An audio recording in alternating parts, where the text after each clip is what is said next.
I am so ecstatic because we have finally moved. We've moved houses, currently in a 2 bedroom flat, which is with the housing association, which is a beautiful home. I'm not gonna lie to you, but I'm still gonna do it up, like put on some vinyl, paint up the walls, etc. Um, there's like two storage cupboards, um, which is pretty handy, but I don't really want to have a bulky wardrobe in this room, if you get what I mean. I don't see the necessity for it. So, yeah, we're gonna hang that up in the storage cupboard. We're just gonna put up some pipes and poles in there so I can have it like a little wardrobe, hang up the bed sheets, etc. Whatever, all the clothes in there because there's two cupboards.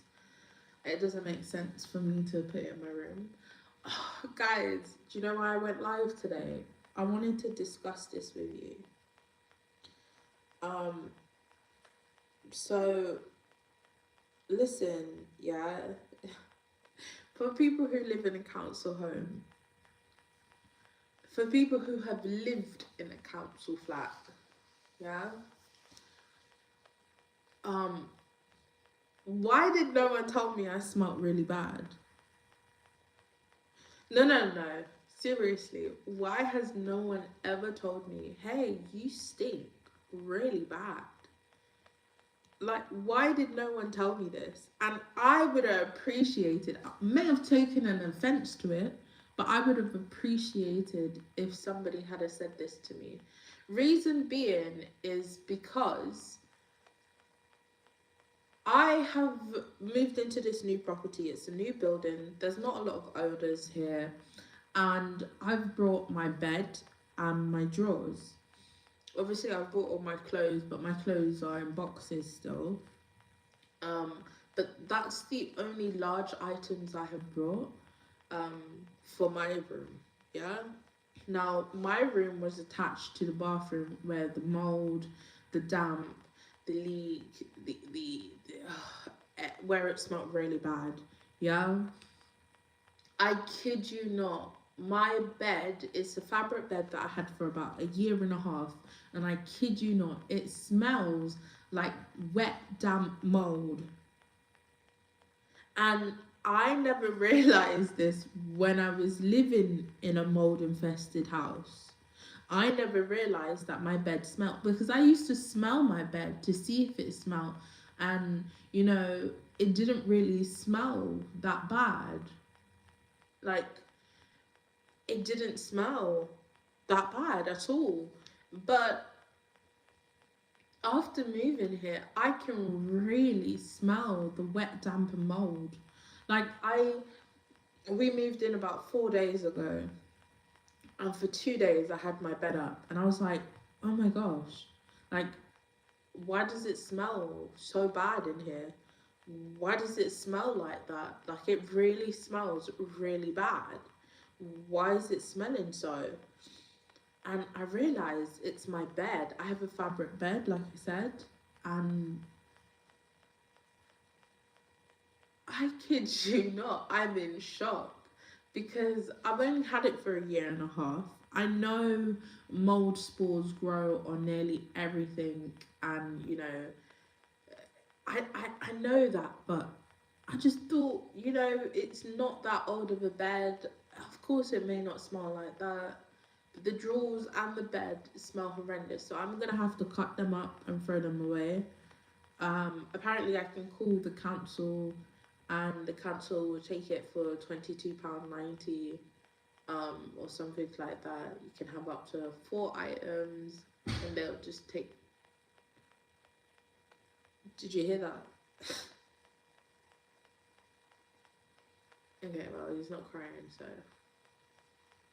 My kid is a fan of the balcony. Like, he's literally just standing out there watching the trains go past, which he's been doing nearly every day without a doubt, or hiding places where I can't actually find him sometimes. But yeah, So he's enjoying this house. He's enjoying his room. So we live in a 2-bedroom flat now, and it's really nice. Everyone keeps telling me you can't afford it. You can't afford it. What you need to do is you need to do a house exchange. Blah blah blah blah blah blah. Like, it's too expensive for you. And to be honest with you, it's actually not. Like, so they've put me on a prepayment meter for heating and hot water.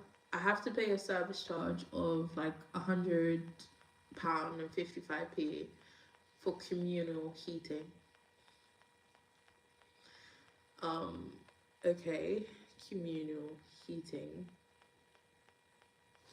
I don't know why we would ever need communal heating, but okay.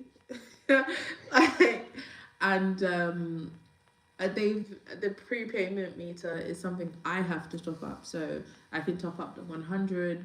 That would probably last a month and a half or so, because I've got my heating on a timer where it only comes on for like 3 hours of the day, which is enough for me personally. It's enough. And I pay for, I tell you, there's some form of trouble going on here, yeah. But I can't seem to set up a electricity supplier. I've called all of them, and they keep telling me, "Oh, this person is your supplier. This person is your supplier. You're gonna have to go there. We don't supply you." Blah blah blah. That's all they keep saying over and over and over again, and it's like, okay, all right. Um, so it's like, okay, no problem. So they're trying to sort out this issue because I'm not the only tenant here who's also having this issue where, you know, they can't seem to set up an electricity supplier, which, you know, I wouldn't mind if that's the case, because the electricity supplier who supplies this property has supplied the whole estate of the property, so it's classed as retail for some reason, so they don't do it individually, which is weird. So how they're gonna charge? But okay, anyway, it is what it is, and yeah. So I haven't paid any electricity. I haven't had to, because of course they haven't, you know, registered anything whatsoever. So it is what it is, and yeah. So I'm loving this new property, and it's not as expensive as people are telling me. Oh, when you move into these new properties, they're expensive. The only thing that's gone up, I think it's my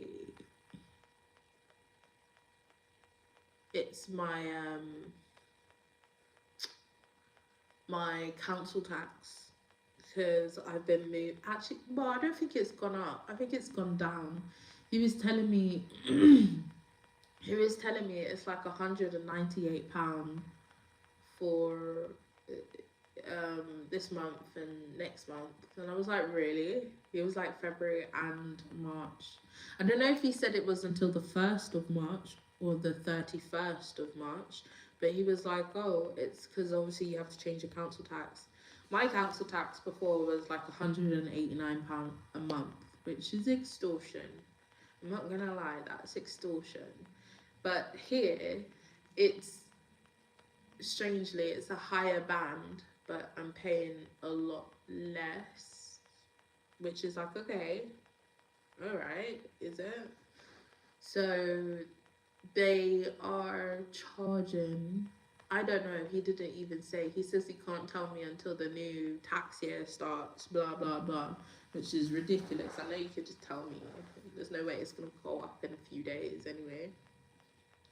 So £198 from, I think it's this month or next month. So I can only assume it's half of that. And I'm not gonna lie, that's not that bad if that's the case. If it's this month and next month, that's not that bad. £198, that's not bad at all. That's not bad at all. So yeah, um, What, it's like £100 for tax. It's not bad at all. So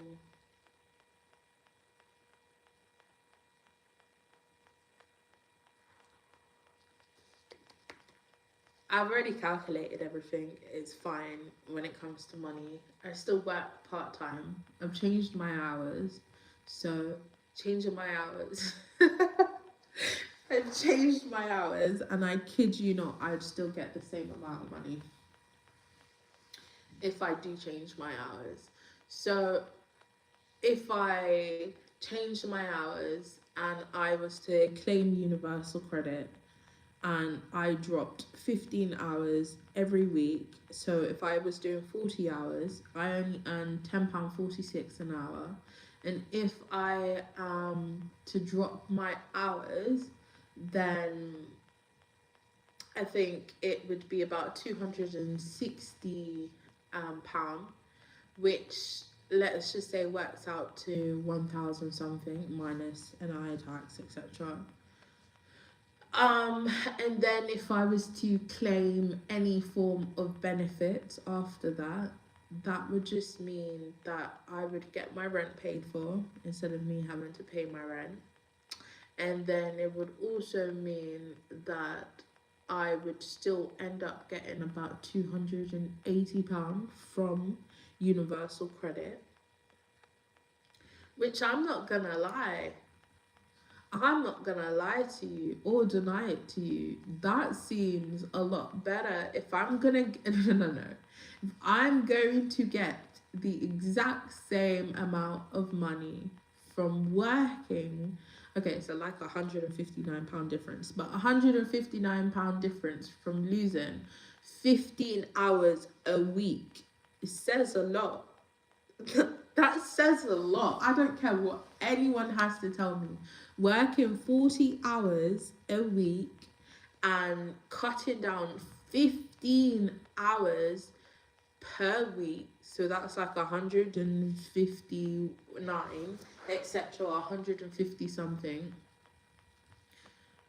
Cutting that down every week, £150 every single week, yeah. I know you're probably thinking, oh, that's quite a lot. It's not, because if I'm only making 150, 100 and 1,516 pound every month from 40 hours, then cutting down 15 hours allows me to make 1,043 pound every month. And if I claim Universal Credit, I get £283 every month. Or maybe a little more than that. It depends if I pay childcare or not. It all depends. Because either way, even if I pay childcare, I'll still get the money back.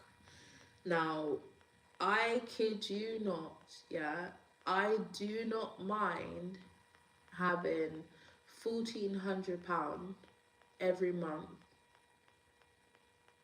if I'm for working 20 hours a week, 25 hours a week, then working 40 hours a week and only making 1,500 a month.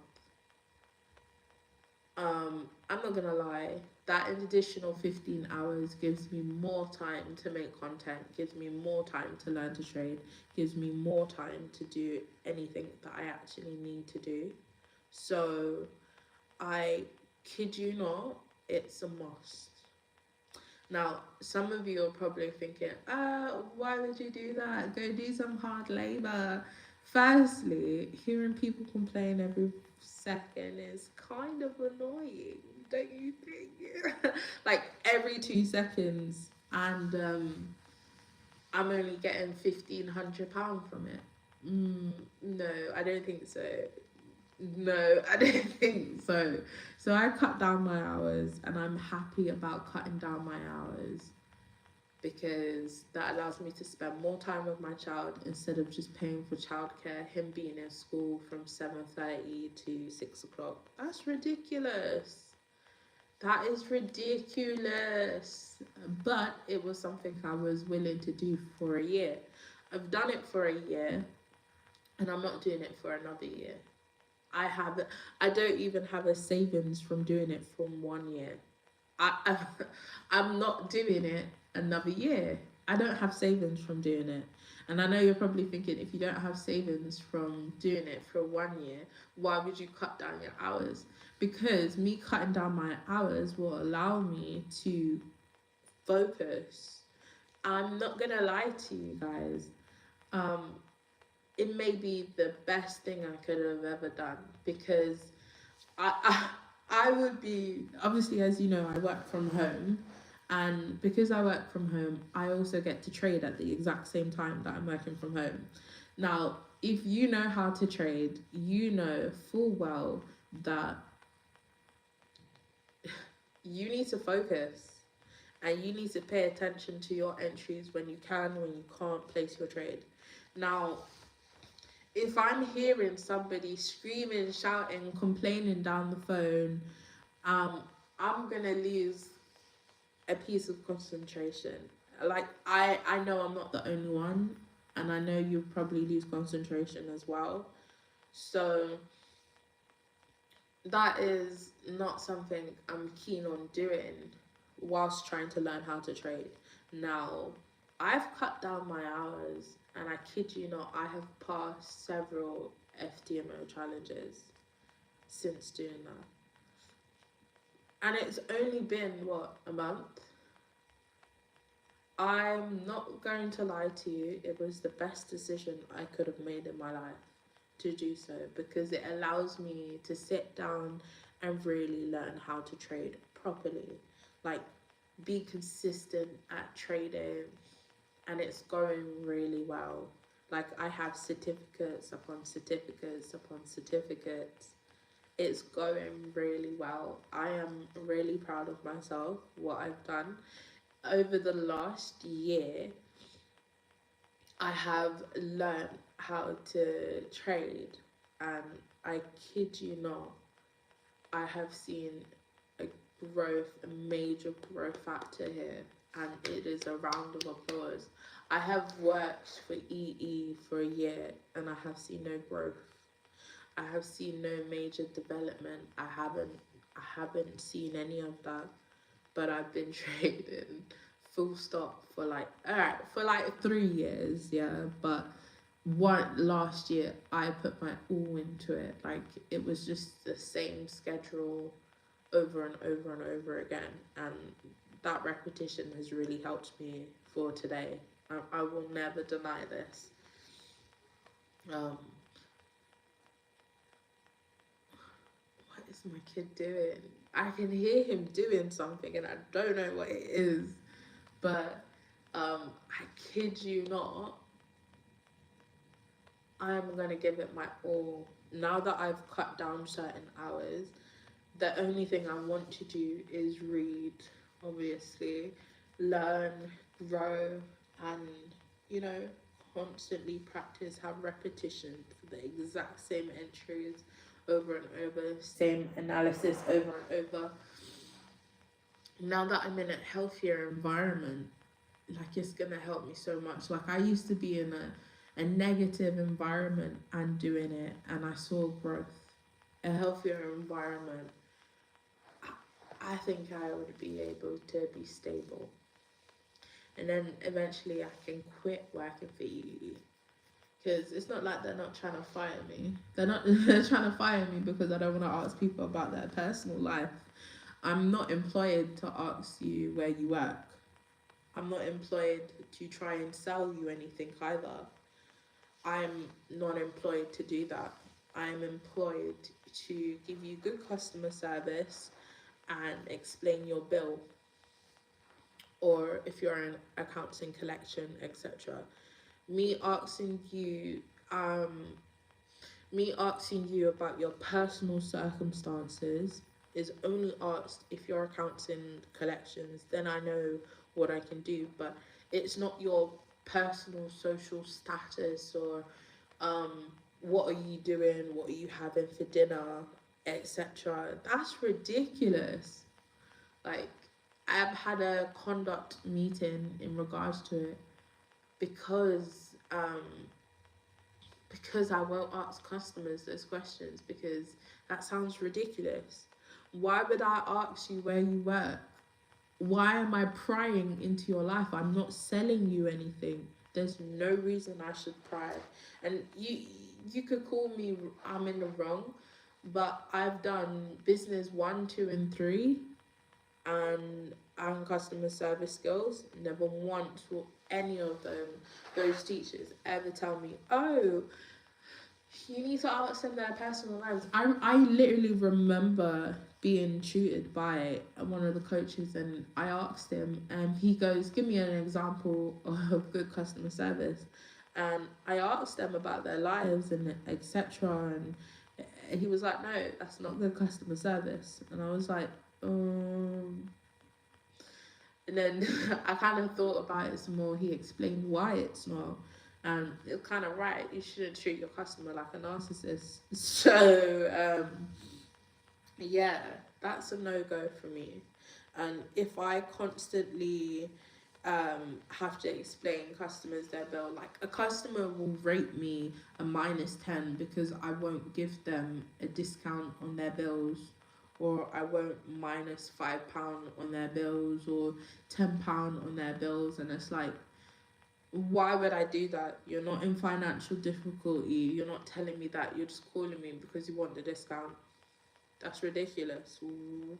Like, I kid you not. I kid you not. A customer rated me a -100 because he calls in, hello, I've been noticing my bills are getting higher every month, and his bills were the same for the past 6 months, 8 months actually, and I must explain to him, your bills have been the same for the past. He rated me at -100 for that, and I just thought, you called in to query that, and I've explained it to you. He goes, oh, okay, bye. Like, that's how the call ended, and I was just like, what? This is awkward. Like, imagine somebody just calling in, like, oh, my bills are getting higher. Can you explain it to me? You explain it's the exact same. And then they just hang up on you out of nowhere. And then they minus your score, your call, -100 because you've explained to them what they're calling about. Now, all calls that get -100s are listened to by your team leader or a manager, ops manager, etc. Now, all of my calls that have been -100 have literally just been listened to over and over and over again. And you would think I'd be fired for having -100 on NPS, but I'm actually not getting fired for -100 on NPS for the simple fact of, I'm not rude, I'm not disrespectful, I'm listening to them, I've given them the correct information, and I do not willingly offer credits. We're not allowed to. EE are complaining at agents that, hey, we're giving credits back of 4.1 million, blah blah blah, we're only making sales of 2.1, why are you doing this? And then they've reduced our credits we can give back, but you will constantly get -100s because customers will just call in, hey, I want a credit for no reason, I've been a customer, give me a credit, just like that, out of nowhere. And if you don't, they'll just minus you 100.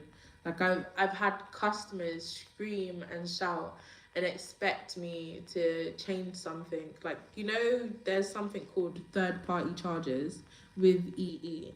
Like, you get third-party charges with EE, and basically those charges could be from Sony, they could be from Apple or Google. Yeah, now when customers are being charged that, I don't want any juice. Why? Because you asked me for it. I didn't want juice.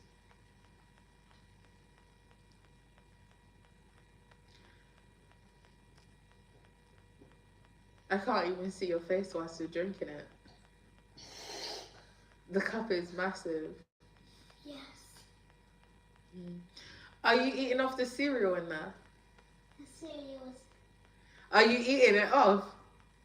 Because I can hear something going on in there. What are you doing? I'm eating on the cereal from the box.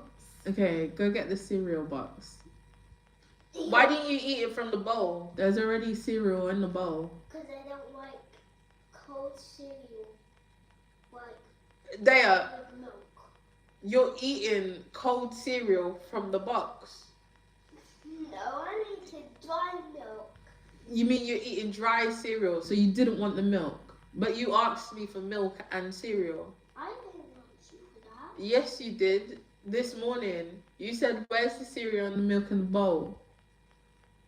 I didn't say that. Yes, you did. I was sweet. You was... Okay. Okay.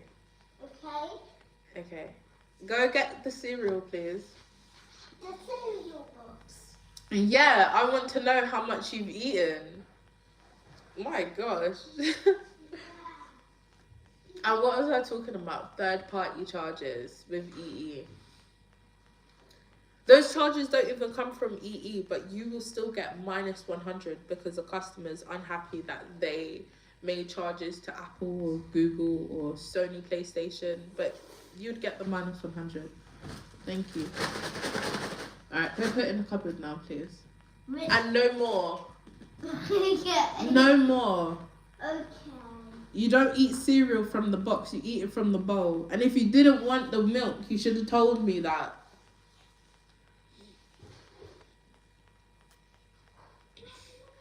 And have you shut the balcony window? The balcony window's not open. Okay. Have you taken everything off of your drawers? Yes. Okay, go take it off. Go do it. Go do it. I did. I'm throwing away the drawers. I'm throwing away my bed. We aren't keeping these mold, damp spores in this house anymore because it smells really, really bad. Really, really bad. Do you like But anyway. that name card? Peace out. Bye. Mommy, do you